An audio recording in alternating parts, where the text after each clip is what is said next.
Welcome to Behind the Backspace, where we discuss mechanical keyboards with streamers and people in the community so we can get a better upside of the process and the state of the hobby. Also, to get to know the personality better, Timkeyless. How you going? Good. How are you? Yeah, awesome. Awesome. How are Thanks you for having me doing? on this. I know, of course. We're trying something new, so it'd be amiss if I didn't have you on here, to be honest. So. No. Well, how are you doing for real? How you going? How's everything? I'm doing all right. I think I'm holding up okay. There's some personal things I'm dealing with, but Mm, it's just how life goes. Everyone has their own shit that they're dealing with. exactly. Yeah. Yep. No, Better. we all have the challenges for sure. Where are you from? What's your origin story? This is a interesting one. So I was born in Korea, Yep. um, and I moved to the States when I was 4. Specifically, I moved to Diamond Bar. That was the first place that I moved to I'm from the cool. from Korea, and then that's just within California. And then Yep. again within California, moved to Walnut, and Hmm. then from there moved to Glendale, Mm, and then to a place called Sunland, and okay. then from there moved to Hawaii for a little Nice. bit, and then moved to NorCal, San Jose specifically, and then down back to LA in the Valencia area, and then moved to Chatsworth, and then moved to West Hills, and then now to where I'm at in West LA. That's crazy. I've been Any around. reason I, for I that? made a few loops. Okay. My dad's a minister by profession. Wherever he gets a job offer or Hmm. a church needs him to do something, he's there and just hopped around a lot. Yeah, Yeah. that's awesome. Yeah, and I have the same feels because I think it was before I was 15, I had lived in 16 different houses, 9 different cities or something like that. It was crazy. Only because my dad was not a minister, but he was an engineer in the Air Force in New Zealand. Got it. Yeah. It's Yeah. pretty mad, like having to move around heaps for sure. But you get used to it over time for Yeah. sure. You learn how to deal with it. And I feel like those individuals, it's like a make or break, right? And Yeah, so you either learn how to cope with it or you don't. And you have to learn how to cope with how you don't you don't. cope with the first thing, right? And so Yeah, it's a cyclical thing. But yeah, that's yeah. true. No, because my brother was the opposite. He did not deal with it very Oh, well. man. Yeah, overall he's pretty good, but now he's stayed in the same spot for forever since Uh-huh. moving out of home. He's no, I'm not going anywhere. So I Oh, guess man. it went that way. But Uh-huh. no, that's good. That's awesome. That's a lot of places from when you're 4, Yeah. and then Yeah. all It's a over good amount. California, but basically, yeah, Oh, and yeah. Hawaii. Up and down the coast. Yeah. No, I went to San Diego and stuff like that, but this was when I was like 8 or 9. We actually got to Mhm. go for a trip. That was fun. I don't remember much of it because I was 8 or 9, super young. But no, it's a nice area.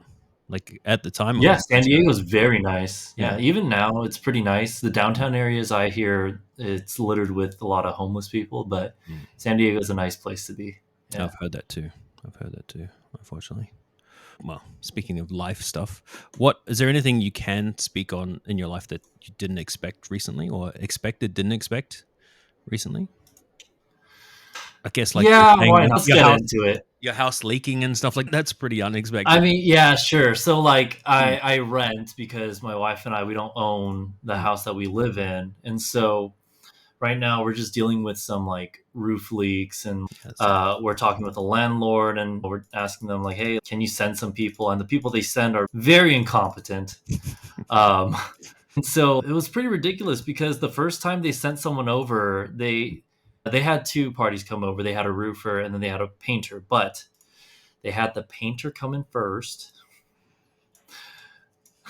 and then they had the roofer come in. Like, And of course you already know how that goes, but I was pretty upset about it, and I told them like we need this in a specific order, otherwise this isn't going to get resolved.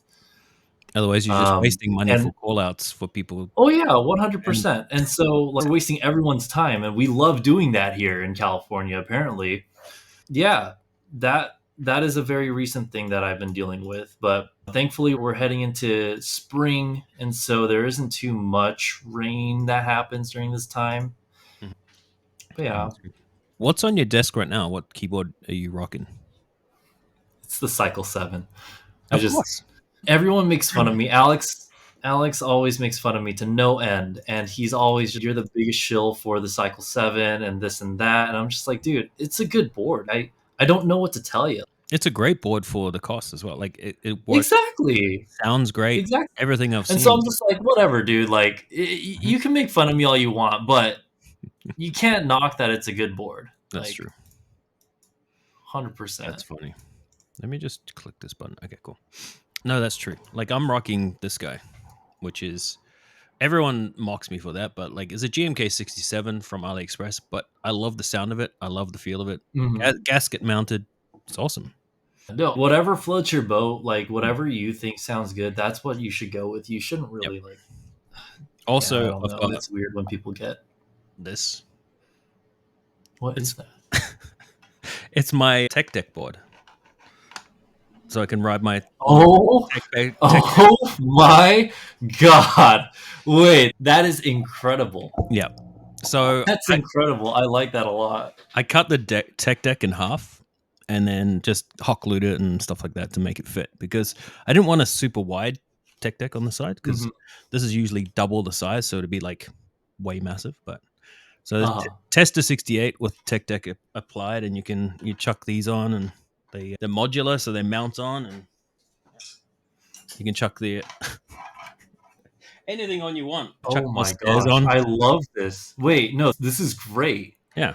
Chuck more Like stairs everyone on. wants their keyboard to be like unique and Hmm. stand out and personalized in some way or shape or form. Yeah, And this is the way. This is one of the best ways to make it personal. yeah.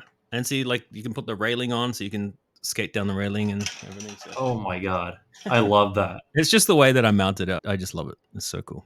And it actually, I increased the typing height because it's like extra legs at the back, so it's actually a bit higher. Right, right. Because I find the Tester 60 it's a bit too flat, so it's actually benefiting me in two ways. I've got tech deck, and it's actually benefiting.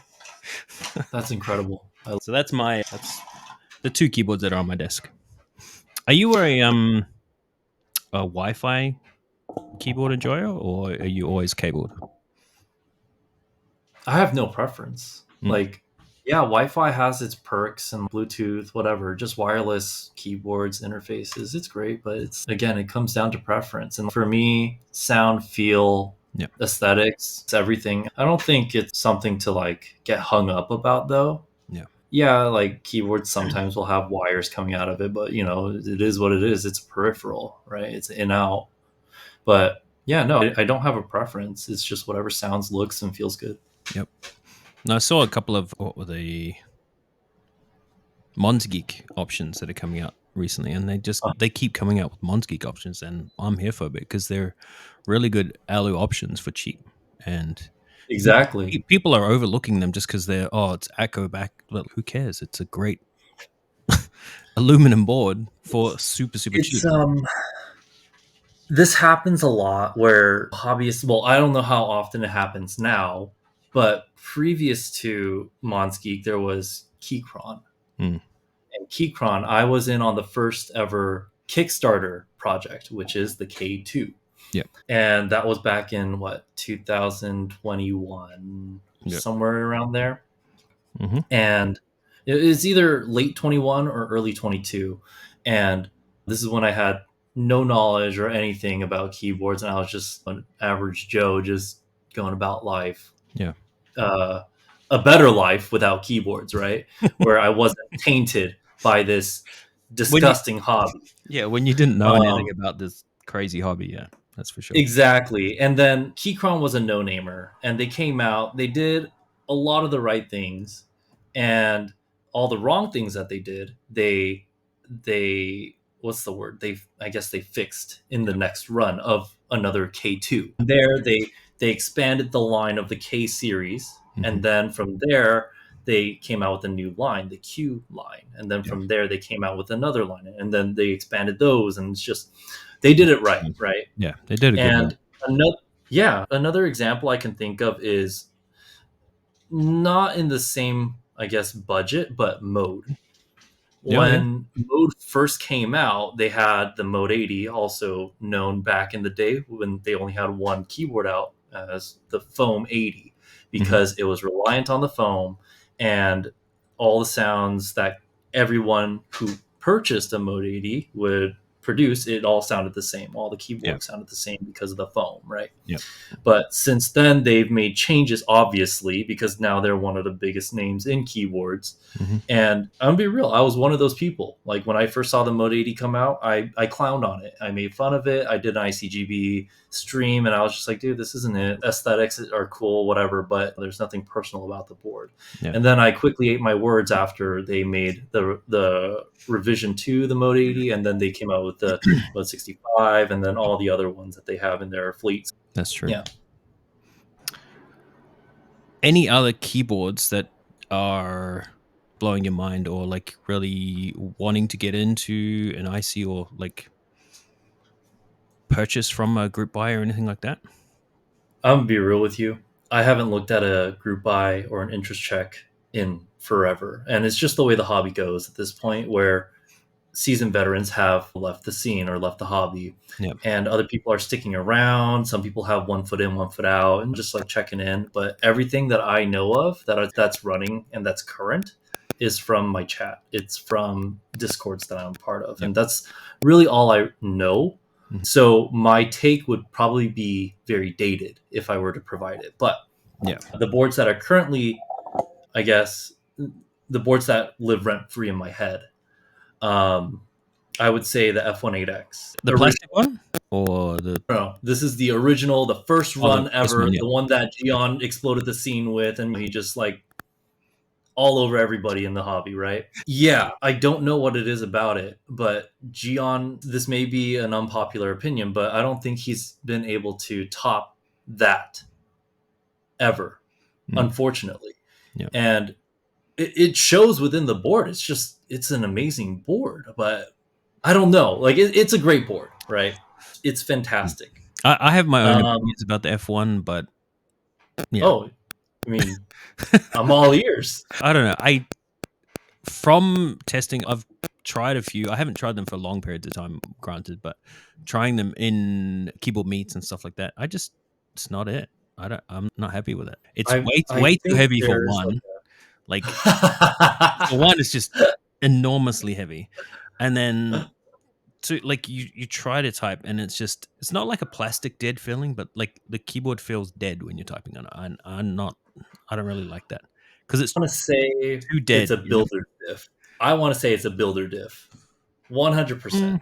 Okay. But I do have some, I guess, fond memories of the F18X, because when I started the hobby and when I first started streaming, my first ever meetup, and I was so fortunate because I was nobody, dude. I was like a 5-viewer Andy chumming it on Twitch and doing keyboards. And then I slowly started getting a following, and some of these people that started following me were other streamers. Yeah. And this one streamer who's no longer in the scene invited me out to my first ever meetup. The person I'm talking about is Chongosaurus, and he's like back in the day, like I guess Gen 2, Gen 8 or something. Yeah. And so he was the one that reached out to me because they wanted to get more people in on this meet, right? And this was peak COVID. This was like late 2021. I think it was like November or something. Still a nobody. My only keyboards that I had was a Polaris, and then the Keychron, probably. No. I think it was like a DIY kit from One Up Keyboards. Okay. It had like cone feed and everything. It was just, I forget what keyboards I brought to that meetup, but I had 2 whole keyboards to my name. Yeah. And these were like, this was huge for me, right? And I was like, okay, yeah, I'll show up to this meet. I show up. The people that were at that meet were everybody that I was watching, was everybody that I was looking up to, everybody that pretty much solidified their own presence on Twitch, right? Yeah. And so it was Teha, it was Lulstacks, it was Dr. Huru, it was Kimchi Jody Boy, it was Gym Leader Nathan, there was Chongosaurus, obviously. I'm trying to remember who else was there. There were some other people. I think it was like 9 people total, and it was at Ryan's place, Lulstacks' place. Yeah, wow, that's pretty small then. And that's awesome. Yeah. It was a very intimate meet, and I befriended all of them, and Obviously, since then, I've kept in touch with all of them, and I became a bigger streamer since then. Yeah. Yeah, yeah. But that was my first ever meetup, and it was wild. Like, I was very fortunate to have been invited to that meet. Mm. No, that's Yeah. true. That's so good. I was going to ask you what are your beginnings of streaming, but you gone through that already just now. But what, let's say, out of those streamers or out of those people, who would have taught you the most about the mechanical keyboards back then? Nobody. No one? It's all, again, the hobby was different back then, because the hobby in re 2020 was research it yourself and figure it out, Yeah. source your own parts, and there was no vendors like there is today. There's maybe one or two, but if you wanted switches back in 2016, 2015, Yep. somewhere around that era, you'd have to buy a Corsair, you'd have to buy Yeah. something like a mechanical keyboard, desolder it, and harvest the switches from that, right? And so instead of paying what for 36 switches, what's the running cost right now? Like in it's $30? 15, Oh, 20, 30. So it depends, right? There's obviously different manufacturers out there,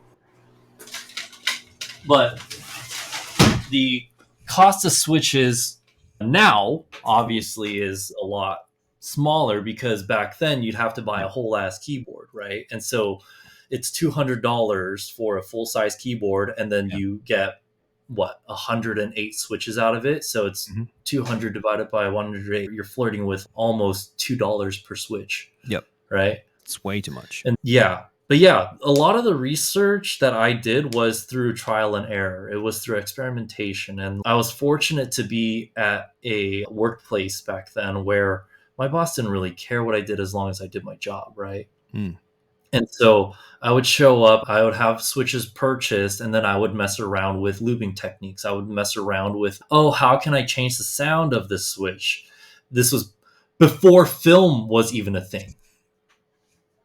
There was no Switch films in No. 2021 or 2020. And so I needed to figure out how to get a different sound signature. Why did this Switch that I just lubed and feel completely different than the Switch that I lubed this time, right? And like comparing. And I figured out that the way you lube your switches drastically affects the feel, the sound of the switch itself, Yep. right? And then you add films into the mix. What kind of films are you putting in your switches? And then the material, right? And then what's thickness? And how does the thickness play into the resonance, into Yeah. the pitch of the switch and whatnot, whatever. Yeah, it was a lot of experimentation on my own. So back then, you didn't Today, have so many YouTubers putting up things like, "Hey, this is how I would lube switches." Blah blah blah. There was nothing like that. nope. And if there was, like, I was ignorant to it, because Mm. a lot of the process that I went through, it was because that's how I work as a human being, right? Yep. I, from a young age, loved taking things apart, Yep. figuring out how it works, putting it back together. Some of the times I'll take it apart and I'll try to improve on it and put Yep. it back together, right? And that was just the curiosity in me, and that's played a pivotal role in how I discovered everything about keyboards and what knowledge I gained throughout the years while being in this hobby about keyboards. No, that's good. In taking a lot of things apart, what has there been anything that you're like, I took it apart, but I can't put it back together, and you had to Oh change yeah.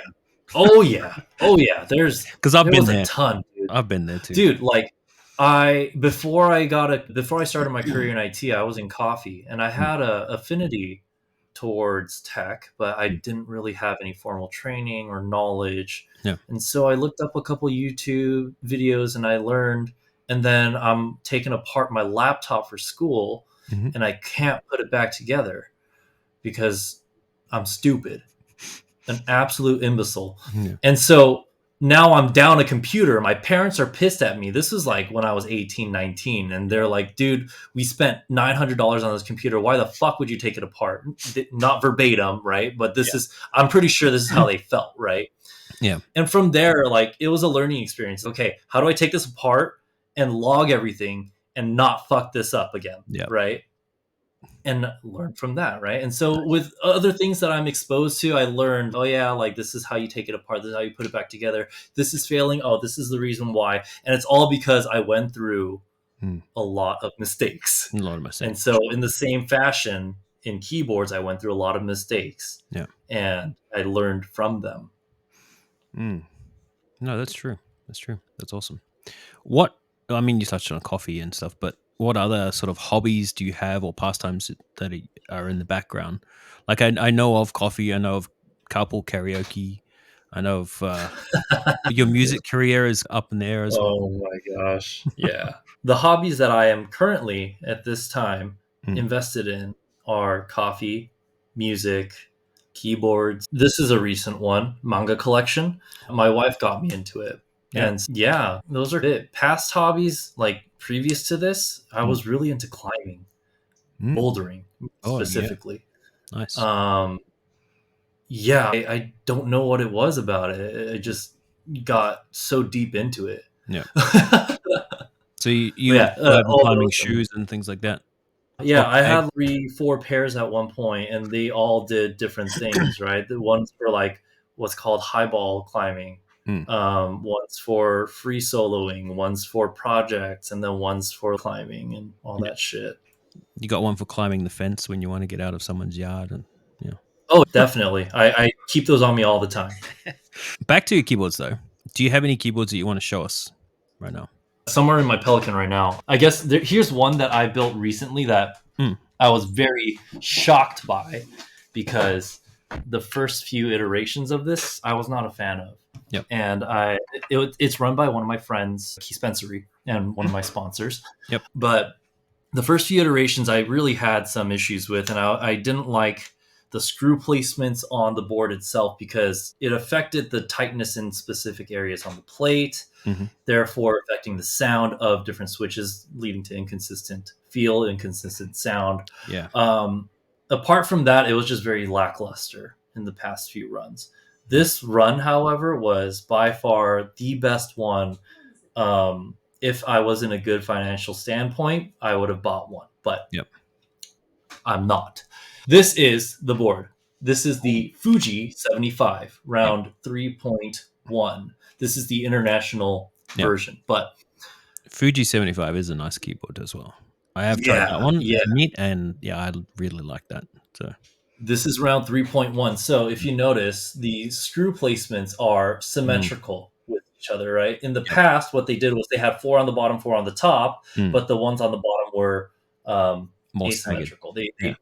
Yeah, they were very staggered. Mm, And what I really like that they did was they were very receptive to what a lot of the creators had to say about it.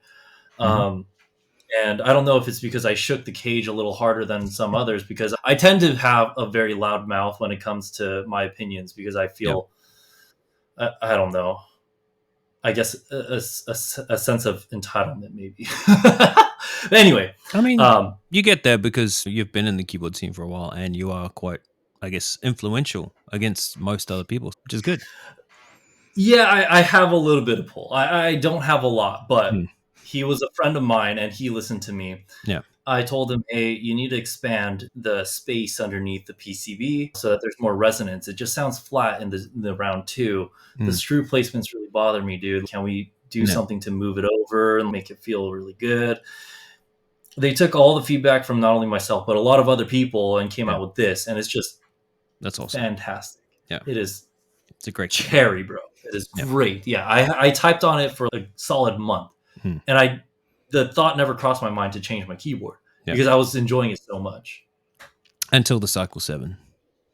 until the Cycle 7 made its way back out, and I was just Yeah. like, all right, whatever. This is it for me. Yeah. If I was introduced to the Cycle 7 Mm, back in 2022, and if it was out, there would be no Timkeyless. That would be my one and done. I I know. wouldn't have spent multiple thousands on Yep. keyboards and kept going. I would have just Mm, fucking stopped. yep. Yeah. No, that's true. Some other keyboards that I want to show off. Yeah. Um, I Well, really like. I've got other questions, but we can show Oh yeah, yeah, 2 more. sure, sure. So this is the Minerva Ooh. from Archetype. This is a Yep. prototype that was gifted to me by Mech, Yeah. and I like that it's no, it's a fantastic board. yeah. I like that it's so square in the middle. Yeah, Like it's I love it, dude. yeah. It's That's for your immediate keys, and then you have your 60% here. So technically, it's a 60, mm, but it's a 65 with yeah. these this row here. It has the color swatch for GMK 9009, Yep. of course, matching my cap set GMK 9009. Yep. And then I have all my archetype caps here. Really like this board. Yeah. Very big fan of it. 5 mounting points. It uses little gaskets Okay. that you put around, 3 at the top, 2 at the bottom, and Yeah. it's great. It's a great prototype that I was gifted. Not saying it because I was gifted, but it's a great How many keyboards do you have that are gifted versus ones you've actually purchased? I would say you'd have probably 50-50, or are you like more 70% are gifted now? I'd say about 50% at Yeah. this point. I have slowed down a lot in terms of keyboard content on Twitch, You're not and then asking my people Instagram. for more keyboards and stuff like that? You're not saying, "Hey," like reaching out to old mate No, or something like that? Reaching out to Angel and I saying, "Send me a bunch of those keyboards." So I can I don't ever explicitly ask for keyboards. Yeah. A lot of what I am gifted because I am providing a service to the company, and because I don't what's it? The rate that I charge is equivalent to that board, Yeah.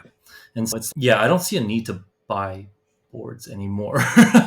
That's fair. it, That's it is what it is. I have recently bought a couple of boards, but again off AliExpress. So again, one was a different mounting system and one was something else. So I'm still waiting on those, but I think they'll be interesting boards because I love the cheap boards. I'm not gonna go out and buy a $700 board, $600 Oh, there's no point. Yeah, Like my if you most know what you expensive like, one I that's it. bought was the Monsgeek. I actually sold it after about 2 months because I was like, That's not it. I'm not feeling the aluminum. Like it was not. Uh-huh. It's just not my. I don't like that typing feel. Like it's too. Yeah. When you're hitting your fingers down, there's no. I like a more soft touch. I guess maybe that's what the plastic gives over hitting down directly onto aluminum kind of thing. Like the sequence that I got from Alexotis, which was awesome. I love that keyboard. Mhm. It doesn't sit on my desk very often. It really doesn't. Mm. It sits up on my shelf up here. I mean, let's It be real. Let me ask you something. yeah. How often do you switch your keyboards out? Probably every 2-3 weeks. If the Oh, if the batteries run out, then I'm like, I'll chuck it out and get another one because I'm too lazy to so change the batteries. you're regularly cycling through your keyboards. It depends. Mostly, yes, but Okay. I try to keep this keycap set. So I'll take this keycap set because I like the color, the Right. teal and the gray and stuff like that, and then I'll pop it Right. onto something and just use that because I like that set, and it's a fairly cheap set. I've got some more to play with, but I don't really want to. That's the way I feel. And Yeah. so I'm not really on top of cycling my keyboards out. I just whatever's on my desk, it's on my desk. But then if something pisses me off and I can't fix it, Yeah. I'm moving it off. Yeah. And that can be like 3 months down the line. That can be 3 Mm. days down the line. It just there's no consistent schedule at which these keyboards stay on my desk. No. In Yeah. saying that, what?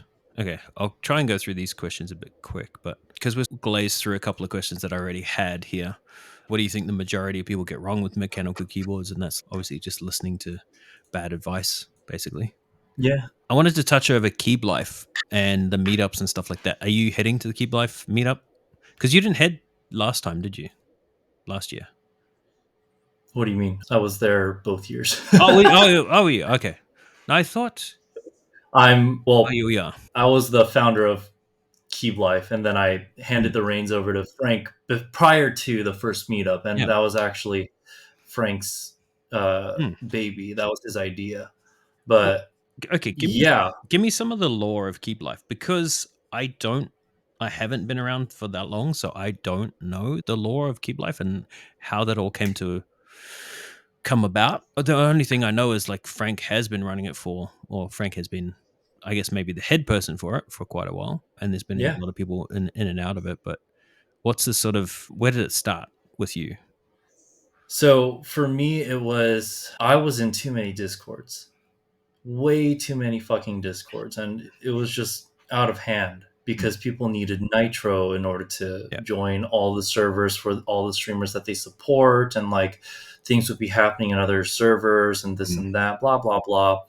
I don't want to say I was the first person to think of this, but it's the only one that I know of, Mm. where I wanted to get a group of streamers in on a single Discord server Yeah. so that an in-house team could manage that server. Yeah. And that way you can have what, 4, 5, 6 plus streamers that you support all in one Discord.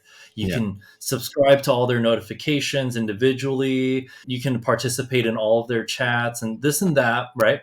Through that server. Mm. And it was a little, it was just thrown together at first. Like I really wanted to like think it out, make a process for everything, made my Yeah. rules and then the flows and all that stuff. It wasn't sufficient for the amount of attention that it got at one point. And so there was a lot of rework that needed to be done. So the mod team that I put together was Frank, because it's obvious, but he became a figure within the community. He was at one point known to collect mod swords on Twitch because he managed, or Yeah. he was a moderator in over 100 Yeah. streamers' channels, right? A massive amount. Yeah. I had my other friend, he goes by in on Discord. He's very tech savvy, very responsible, just knows a lot of tech things because he used to work in tech. And I recruited him onto the mod team, Elvin onto the mod team because he was running his own Malaysia server. Yep. And then I wanted his input on a lot of the things that we were going to be doing. And so Yep. that was the original mod team, and that is still the mod team. Yeah, fortunately. And yeah, you've got a couple of others as well, don't you, in there? There are some, but some have phased out. So one of them is Mendax. He was one of my original moderators for Twitch, and then for my Discord server, and then for Keeblife. Yep. But he took a step away from the whole hobby, and he's pretty much gone now. That's awesome. There's another figure that I don't want to bring into, but you know, yeah. How long ago was the Keeblife when you started? 2-3 years now? 2021? I want to say like 2022. Okay, 2022. Yeah, it was like late 22 or something like that, mid 22. If I look back on the logs, I could probably find it. It's just that's okay. A lot to go through at this point. But no, that's okay. Yeah, that was the original intent. It was to condense the number of servers that people were a part of and then have a pretty much central hub where people can go and participate, get involved. Then at the time I was starting school. And so I looked at Frank and I was like, hey, dude, I can't handle this anymore because my workload is split between being a full-time student, full-time employee, full-time streamer. I don't want to do this anymore. Can you take care of this? And so he gladly took over. And from there, he coordinated Keeblife 22. And that was a huge success. Actually, it was early 22 that I handed it off to him. And he coordinated Keeblife.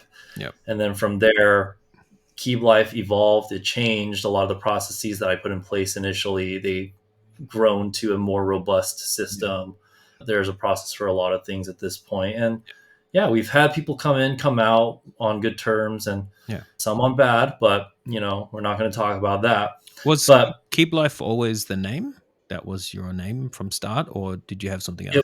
It was Keeblife from the start. And we bounced around a lot of names and we're just like, dude, this one doesn't sound good. This one's okay. But I wanted to hit easy to say, easy to remember. And then someone suggested I forget who, but once we heard that, we're like, okay, that sounds about right. Let's run with it. Was there any like really funny options that you had? Or you all if you know anything about me, if you know anything about me, I am the worst at remembering anything. And my wife will be the biggest witness to this because I am bad at recollection. I don't know what it is. I think I've been dropped too many times as a kid, or I don't know. But I feel that. I don't remember a lot of the names. And at this point, I think Frank might know. But no, that's all good. Anyway, so let's go through some rapid fire questions. Like, answer as quickly as you can, but explain. Favorite Okay. Switch? MX Browns, Hmm. broken in, Broken in 100%. 500,000, a million. What do you? 300, 500,000. Yeah, Yeah, somewhere around there. some sort of gravel in there, or what do you like? I actually do like them stock. Strangely enough, I like them Yeah, stock, but I just replaced the spring, and so it's not too stock. But yeah, yeah. MX Favorite Browns. keycaps? Greg, Yeah, good. I like that. Split backspace, yes or no? situational.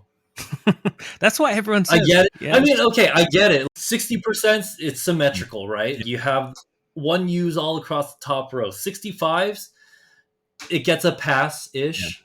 But anything above that, if you have a split backspace, you're either a psycho or there's something wrong with you. I like that answer. I don't know.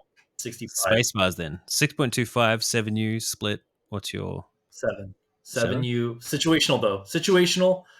7. 7U is my initial answer. Mm-hmm. The 7V convinced me that 6U was superior, right? And then 6.25? this Hangul, Yeah. Yeah. well, no, 6U, because the Oh. way that Gawk designed it, it was 1.5U, 1U, 1.5U, Mm. 6U, and then 1.5. Gawk, if you're watching this, correct me if I'm wrong. It's something along those lines. Yeah. But that was what made me really appreciate 6Us. Yep.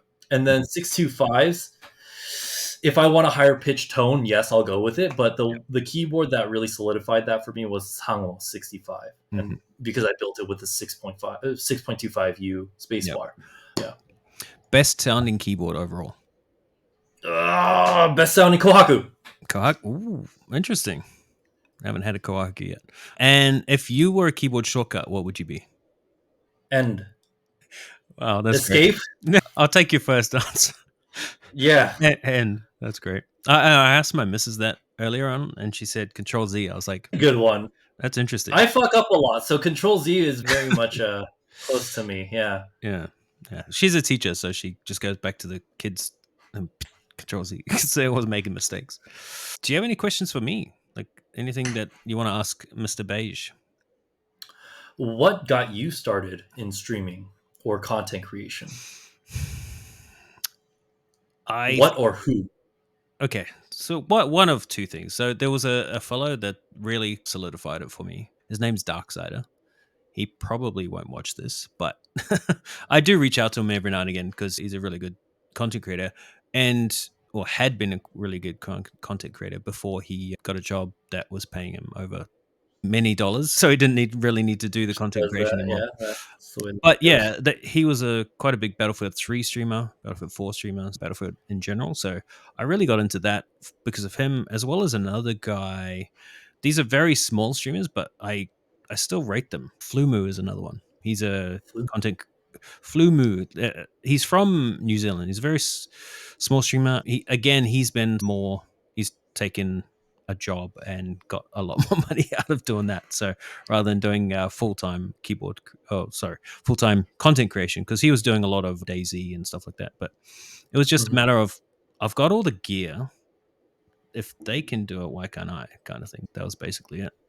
And then I started streaming Battlefield, and yeah, these guys just started raiding, and it was just building that community from there. It was cool. And then getting into Awesome. keyboards was a totally different thing, which was randomly I saw Alex Soto streaming. I didn't know who he was, didn't know anything about him. I saw he's doing keyboards. I was like, okay, that's pretty cool. Check it out. Entered this competition. Like within 5 minutes of joining a stream, I had won a keyboard. I was like, are we serious about that? This is crazy. Like his mechanical keyboard was like literally the first that I would have put on my desk, apart from a Tester Okay. 68, Right. Right. So, but it was just, that was mad. That was absolutely mad. That So it's really, Alex's fault.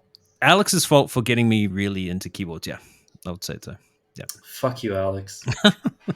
I mean, because Classic there Alex. wasn't really anyone else I was watching that was doing keyboards at the time. I was just like, oh, let me see who's doing keyboards randomly on Hmm. Twitch, because I would usually watch Battlefield or something like that. And yeah, it was interesting that he ran a competition and literally within 5 minutes of joining a stream, I'd won a keyboard. I was like, Is this a scam? Well, yeah, I thought so. Considering it took 4.5 months to get to me as well, because I think they put it on a boat because it was heavy. So, yeah, it was God. it Okay. was crazy. But yeah, that's me. But I mean, I've always been into technology. I give you a bit of history behind me. Yeah, I've been into technology since 2000, basically. 2000. Maybe before that, but a lot before that, I was like, my brother and my dad were into technology. I was like, meh, I don't really give a shit about it. And then I kind of like, So I want to play more games, so I had to get into the technology. right. So I take it that your I guess your career, or not your content creation career, but like your professional career, Mm. you didn't do tech, or you didn't start in tech. I did start in tech, yeah. Oh, you did start in tech. Yeah, yeah. Right into what was your first job? Okay, well, my very first job wasn't in tech. It was in I really don't want to say, but I worked at the And who I, is Beige Lad? I worked at the movie theaters. So I Okay, was one of no, the nothing ushers with the disgusting jackets on, pimply face, wrong take with the that, money, dude. all that sort of stuff. And one of my favorite times of working at there is making the ice creams. So you get a 5 liter bucket of ice cream and you get so many cones, and you have to make at least 40 out of that tub. I was making 20 ice creams probably out of the tubs Oh because they god. were huge. Like, I wanted the customers to get value for money because they were spending like $6 or something on ice cream. And Yeah. one of the managers found out, and then he made me remake the ice cream. So literally take the tops off of them, put it back in the tub, mix it up, then put them back on again. No way. Yeah, Oh because my god. I was losing the money, obviously, right? So I mean, yeah, you're not maximizing how yeah, much how much each profits they tub can would make. make. Yeah. So Exactly. one of the managers showed me how to do it. She made 60 ice creams out of the same tub. I was like, you're going the total opposite end of what I was trying to do. But no, that was one of my most favorite moments, was like making ice creams. And then they banned me from making ice creams for good reason, I guess. But yeah. What happened between then, Yeah. movie theater Beige Lad, to tech Beige Lad? What was the jump, or what kind of pushed you into it? Mm. I like that you're reversing the roles on me. Now you're interviewing me. I have a knack for that. I Yeah. like talking. So I was always into tech, and I wanted to get my A plus Network Plus qualification. Went and got that. Spent $9,000 on a 3 month course to get it. It was ridiculous, including living costs and stuff. So they give you like money for getting there and all the rest of it. But it was all Right. like student loan. So I did that, and then I got a job in TV doing nothing to do with tech. So it was weird. This is the big TV station in New Zealand, which is TV3. So I got a job doing tape library assistant basically for 10K a year. It was crazy. It was shit. It was really Yeah. bad. But I Oh enjoyed my it, gosh. and then they upgraded me to what do you call them? But it's like production manager. Sorry, that's what it was. Production manager. Okay. And at 18, I was not very onto it. I mean, I was onto it, but I wasn't very. I wouldn't follow the rules, and Right. I got stepped down from that. No, but we're not going to talk about that. It's all good. And then from there, I actually found a job in IT. So that's when I found a job at IT, Got it. which was like level 1 help desk on the phones. Mm-hmm. So Yep. Chumming it. yeah, Yep. it was good fun. Putting the hours in the I love that. trenches. Love that. Love that. Yeah.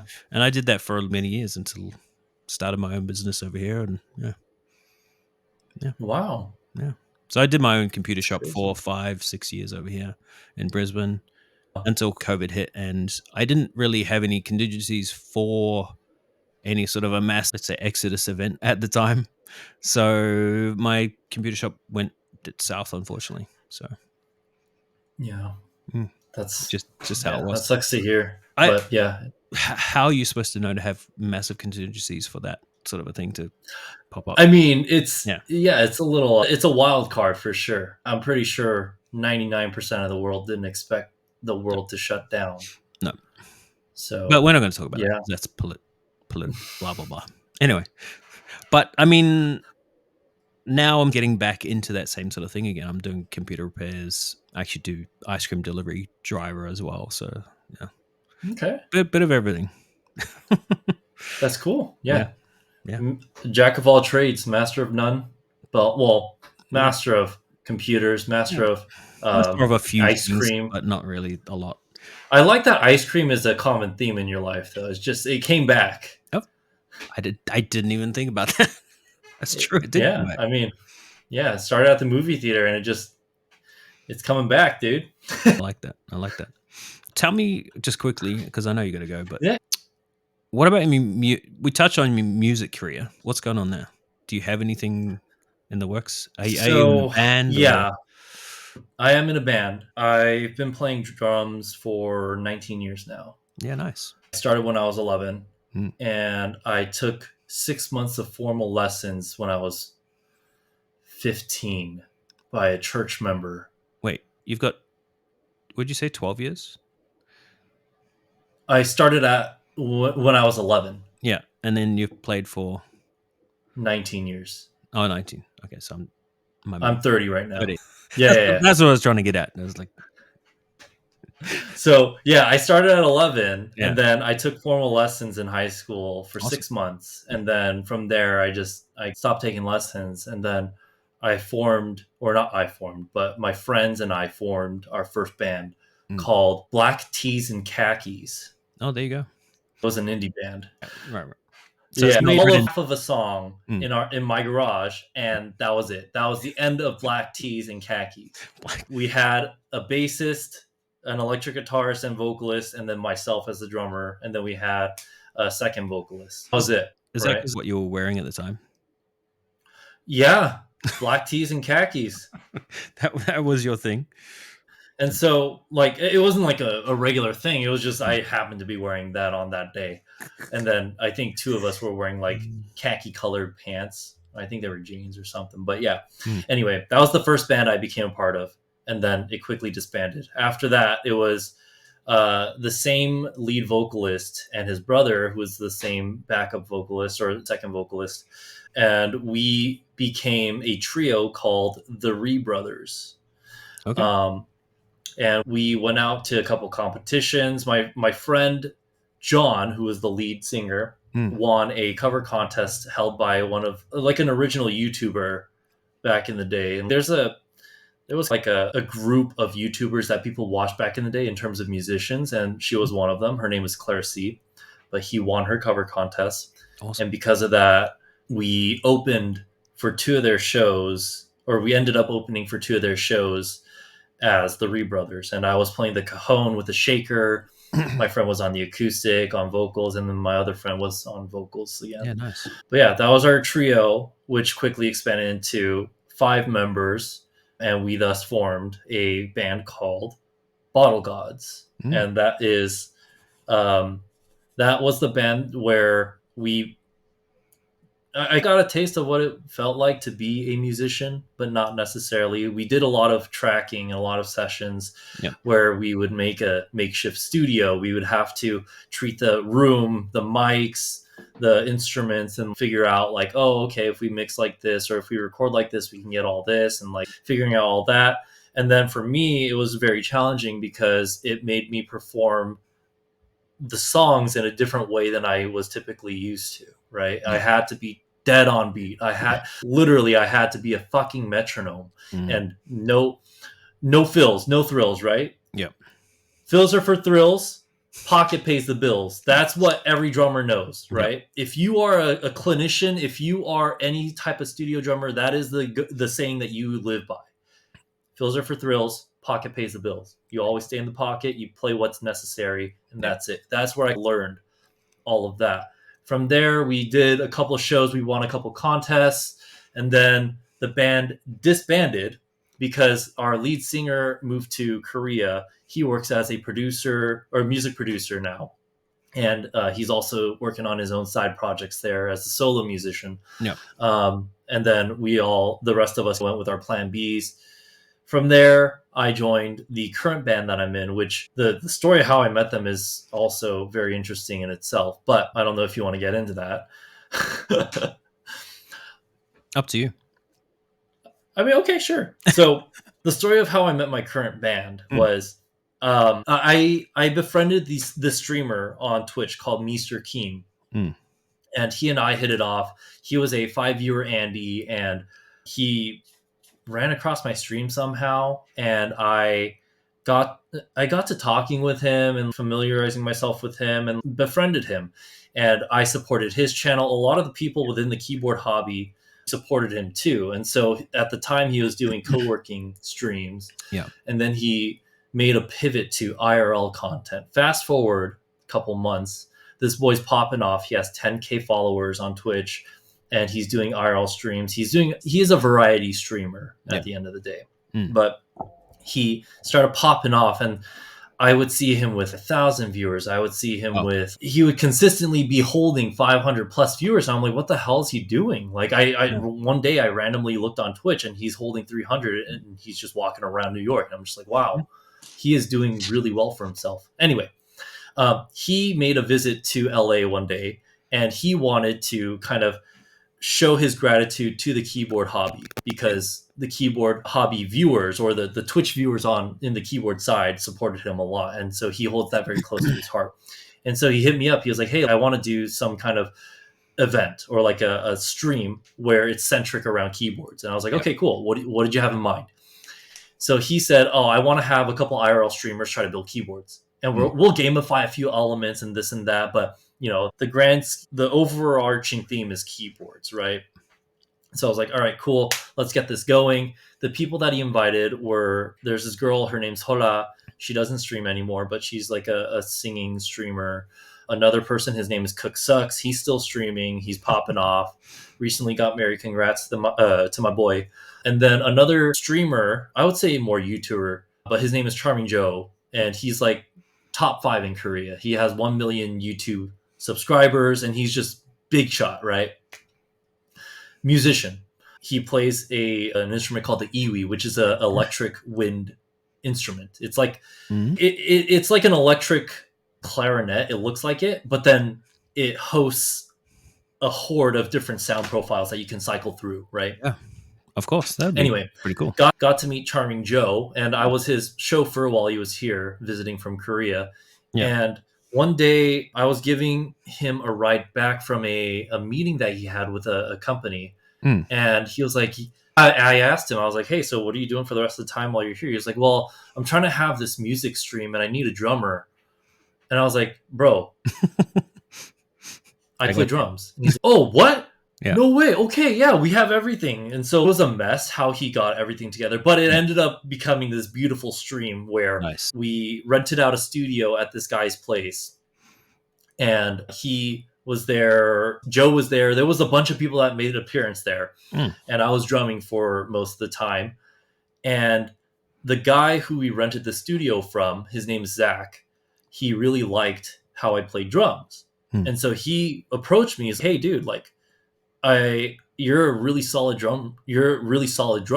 Do you want to join my band?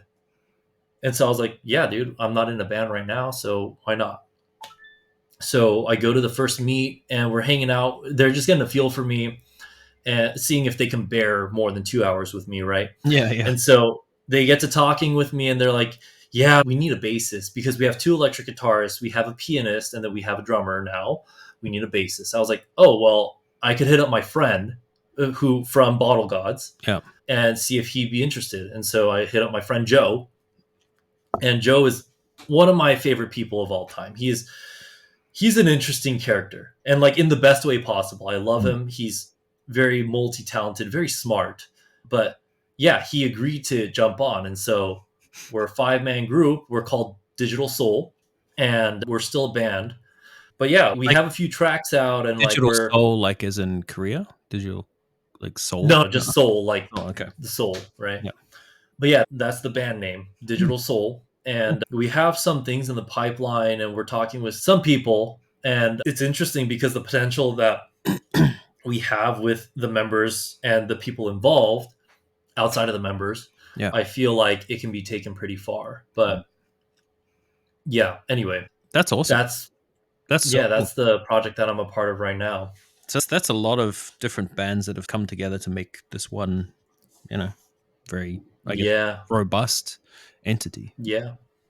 All the while I was attending church at the time, and playing drums for them. And then I was actually attending 2 different churches and playing drums for both churches. Yep. Um, Do you get paid and as a then church doing the drummer? band. It's a Korean church, so no. Korean churches are not good with that shit. Like, unless if they're a mega church, they have a structure in place, Yeah. or they're making a lot of money. Yeah. That's just an expense that they can't afford, right? That's But if you go to other churches, like they pay their musicians, which I Mm. was at a lot of points in my life was considering doing, Yeah. but never did. No. Never whack. What is it? What was that saying? Doesn't matter. Never work for free. Well, yeah, that. No, that's cool. I got 2 more things I can quickly ask you, if that's all right. Sure. You've got a link tree. Yes. It's not updated, but yes. Instead of having a hub account or a sexy Insta or something like that, you've only got websites you're affiliate to. What, like, the people are going to ask, when's your sexy Insta or when's your My what install? sexy Sexy install? Insta? I mean, Instagram. Oh, my sexy Insta. I have an OnlyFans. Yeah, there you go. I reserved it so that no one can fuck with me, but yeah, like, I did onlyfans.com/Timkeyless. Yeah. But yeah, sexy Insta pending. We'll see where I want to take content creation, but as of right now, I have no aspiration to make this any bigger than it is, because it became a behemoth, bro. I was not ready for what streaming had in store for me. Yeah. It became such a task to manage everything, because you are 5 people in one. You are the talent, you are the production crew, you are your own PR firm, you are your own social media fucking whatever presence, you are everything. Yeah. 5 jobs in one. You're happy where you are now in terms of your streaming and stuff like that? You're happy where it's... Oh, yeah. I could care less about what happens with my Twitch. The only reason why I keep streaming is because I want, I don't know, to stay relevant, I guess. Yeah. But streaming's not for me. And it's not for a lot of people that are currently on Twitch. It's a pipe dream for a lot of people. And it takes a very specific characteristic to remain a content creator on Twitch or a content creator on YouTube. You have to have a specific mindset. Yeah, just anywhere. Any kind of content creator, you have to be like hardwired to be that person. That's true. Otherwise, you're just going to crash and burn. You're going to burn yourself out, which happened to me a lot. And the sooner you realize that life is not for you, the better off you will be. Cool. If there's any takeaway I can provide for this podcast, streaming is probably not for you. Anyone that is viewing this, almost anyone. No, not for you. No. Anyone who is viewing this, I'm telling you right now, streaming is probably not for you. It's fun, right? But as long as you have fun with it, that's what it's about. Don't get caught up in the metrics. If you're doing it to make money or get like millions of views, it's not going to happen. Exactly. There's a very slim chance of you making it like that. Unless you have a really different personality where it's so different, where people have to be there. If you're middle of the road like myself, I'm not going to... There's no way that I can make it super crazy unless I'd be doing some crazy niche, which I don't like to put into a niche. I don't like that. I mean, that's where this podcast came about, because I was like, streaming is great, but I like to talk to people about things and I like to find out more things. So if I can talk to all these keyboard people about, that's a niche, but it's also not, because talking is not a niche. Yeah, it's not. So but it's something that people are enjoying at this point. That's my thoughts about it anyway. So that's why I've pivoted. I wouldn't say pivoted, but taken on this as a secondary venture. There you go. Yeah. I was just going to say, it's one of those things where I know my Twitch is probably as big as it's going to get. There's not really much more I can produce in Twitch that's going to really grow it at all, unfortunately. Yeah. And that's fine. I'm happy with that, because I'm happy to stream to the same 10 or so people and they're awesome people to stream to. So I'm more than happy to do it that way. Yeah. The reason why I started podcast was because there was a saying from a comedian. I forget her name or his name. I forget who said it, but they said people were laughing at me anyway, so I started charging them. Right? That's correct. In the same way, it's like, I very much enjoy talking with Alex and talking with Angel. Yep. Some of our not some. 80% of our conversation could not be streamed because of how like rambunctious we are, in a lack of better words. Yeah. Or for a lack of better words. But the 20% that we do,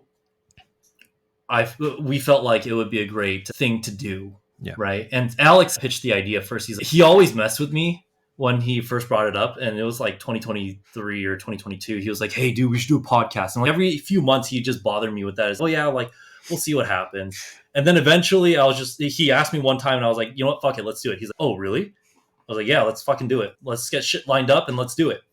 And so we started doing it. Yep. And then it just became a thing. Yep. And it's not a thing, but it became a regular thing that I do. Yeah. And so it's a good outlet as well. Like, it's good to have chats about things, as well as like it gets the mind going, because you're always talking about something. You're always asking something different. So I like Definitely. it. On that, when's the last time you spilt coffee? On a specific object? Or just in general? No, well, in general, daily? Are we still spilling coffee or no? I don't spill coffee often. It tends to happen on stream for some reason. Oh, man. And the first time it happened, it worked in my favor. Thank fucking God. Yeah. But that's what got me started, or that's what got me serious about streaming. Yeah. It was that coffee spill, fucking coffee spill. So that sort of just shows how much streaming a lot of the time is luck.